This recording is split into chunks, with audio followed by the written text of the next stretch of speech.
أشهد أن لا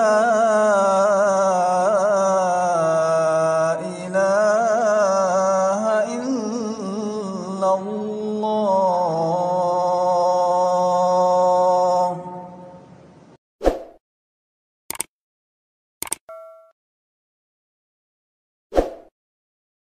أعوذ بالله السميع العليم من الشيطان الرجيم. بسم الله الرحمن الرحيم. إن الحمد لله نحمده ونستعينه ونستغفره ونعوذ بالله من شرور أنفسنا ومن سيئات أعمالنا. من يهده الله فلا مضل له ومن يضلله فلا هادي له. أشهد أن لا إله إلا الله وأشهد أن محمدا عبده ورسوله. اما بعد، ابواب جہنم اور شیاطین کا بند ہونا۔ ماہ رمضان مبارک کی ان برکات کے ساتھ ساتھ اسی حدیث سابقہ میں یہ بھی مذکور ہے، اور ماہ رمضان مبارک میں نار جہنم کے دروازے بند کر دیے جاتے ہیں اور شیطانوں کو بیڑیاں پہنا کر پابند سلاسل کر دیا جاتا ہے۔ رمضان مبارک کی آمد پر آسمان، جنت یا رحمت کے دروازوں کا کھولا جانا اور جہنم یا نار جہنم کے دروازوں کا بند کیا جانا اور سرکش شیطانوں، ابلیس اور اس کے ساتھیوں کا قید و بند کیا جانا، یہ سب اس ماہ کی فضیلت اور روزہ داروں کے لیے اللہ تعالیٰ کے احسانات اور نعمتیں ہیں۔ جنت و رحمت یا آسمانوں کے دروازوں کے کھلنے اور ابواب جہنم اور شیاطین کے بند ہونے کا مفہوم یا اس بسط و کشاد کا مطلب کیا ہے؟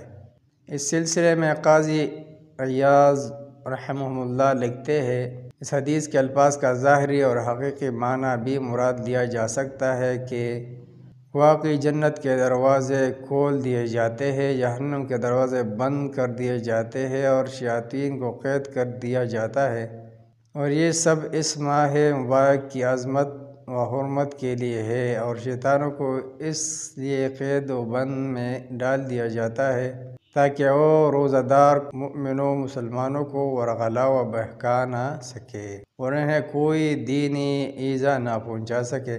اور اس حقیقی معنی کی طرح ہی الفاظ حدیث کا مجازی مفہوم بھی مراد ہو سکتا ہے کہ ان میں اللہ تعالیٰ کی طرف سے کثرت ثواب، عفو و کرم اور شیاطین کے بہت کم بہکانے کی طرف اشارہ ہے۔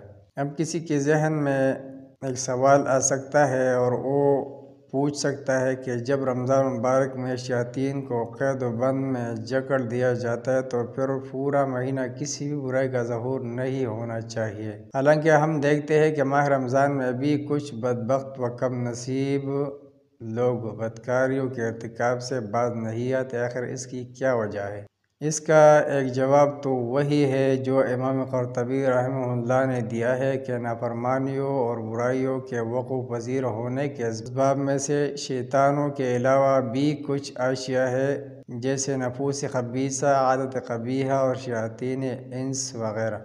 جبکہ اس کا دوسرا جواب یہ ہے کہ ایسے لوگ رمضان مبارک میں بھی گناہوں اور برائیوں کا ارتکاب کرنے سے باز نہیں رہتے۔ وہ ایسے خفتہ بخت و بد نصیب ہوتے ہیں کہ برائی ان کی رگ رگ میں سما چکی ہوتی ہے اور وہ اس سے باز نہیں رہ سکتے، جیسے مار کا زیدہ شخص کے سام کے ڈس جانے کے بعد بھی دیر تک اس کے زہر کے اثر سے درد محسوس کرتا رہتا ہے۔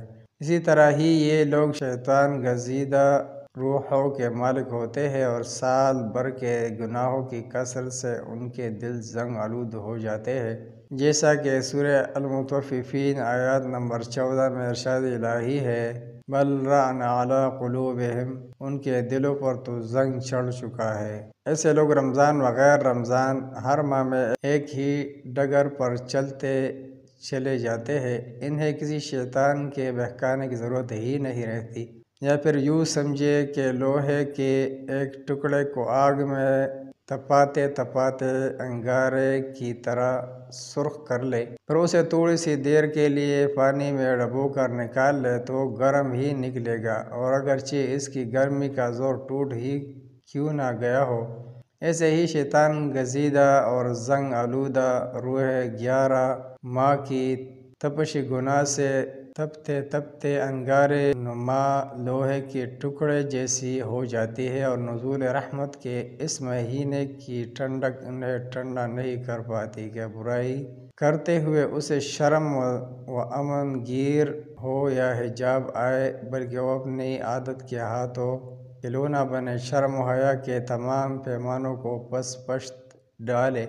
رمضان مبارک میں بھی برائی کے ارتکاب سے باز نہیں آتے۔ اللہم لا تجعلنا منہم، ایسے لوگوں کو دربار الہی کی چوکھٹ پر گر کر خلوص دل سے توبہ تائب ہو جانا چاہیے، تاکہ ان کے دلوں کا زنگ دور ہو اور ان پر رحمت الہی کی بارش اثر انداز ہو۔